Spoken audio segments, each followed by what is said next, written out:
ભરૂચ અને અંકલેશ્વરમાં હરિપ્રબોધમ પરિવારના ભક્તો દ્વારા ભવ્ય બાઇક રેલીનું આયોજન કરાયું. ભરૂચ હોસ્ટેલ ગ્રાઉન્ડથી હરિપ્રબોધમ યુવા મહોત્સવની પ્રથમ રેલીનું પ્રસ્થાન ગુરુપ્રસાદ સ્વામી, સુચેતન સ્વામી, હરિશરણ સ્વામી, હરિતનય સ્વામી સાથે ભરૂચના ધારાસભ્ય રમેશ મિસ્ત્રી સહિતના મહાનુભાવોના હસ્તે ભવ્ય ઝંડી ફરકાવી કરાવાયું. રેલીમાં 700 બાઇક તથા 80 કાર લઈ ભક્તો ઉત્સાહભેર જોડાયા હતા. હરિભક્તો દ્વારા બ્લડ ડોનેશન, ક્લીન ભરૂચ, વૃક્ષો વાવો, પર્યાવરણ બચાવો, નશામુક્ત અને ડ્રગ્સ મુક્ત ભરૂચ, બેટી બચાવો બેટી પઢાઓના સૂત્રોચ્ચાર સાથે સંદેશ અપાયો હતો. વિવિધ સ્થળોએ સમાજના આગેવાનો અને સોસાયટીના પ્રમુખો દ્વારા રેલીનું સ્વાગત કરાયું હતું. આત્મસંસ્કાર ધામ ખાતે પૂર્ણાહુતિ કરાઈ હતી. ત્યારબાદ બીજી રેલી આત્મીય ધામ ખાતેથી શરૂ કરી હતી. નર્મદા મૈયા બ્રિજથી અંકલેશ્વરમાં ફરી વાલિયા ચોકડી થઈ સામર હરિપ્રબોધમ યુવા મહોત્સવના ગ્રાઉન્ડ ખાતે પૂર્ણ થઈ હતી.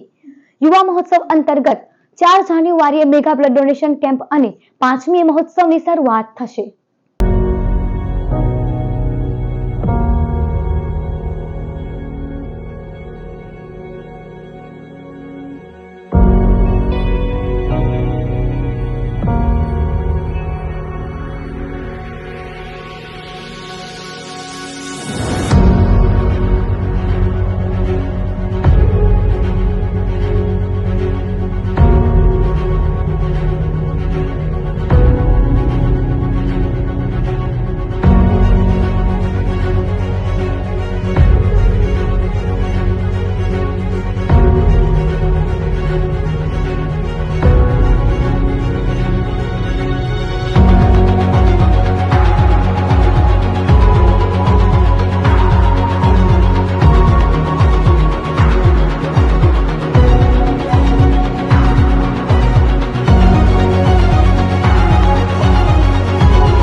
એક અભૂતપૂર્વ બાઇક રેલી યુવા જાગૃતિ માટે અને સાથોસાથ તમામ ભરૂચ અને અંકલેશ્વરની જનતા ગ્રીન ભરૂચ, ગ્રીન અંકલેશ્વર, યુવાન બચે તો દેશ બચે, સતત યોગા રોગને મટાડે, વૃક્ષારોપણ જેવા અનેક આયામોની સાથે સાથે બહેનોના ઉત્થાનને માટેના પણ અનેક જુદા જુદા આયામો સાથે એક અભૂતપૂર્વ 500-600 બાઇક અને 100 ઉપર કારની અભૂતપૂર્વ રેલી નીકળી રહી છે.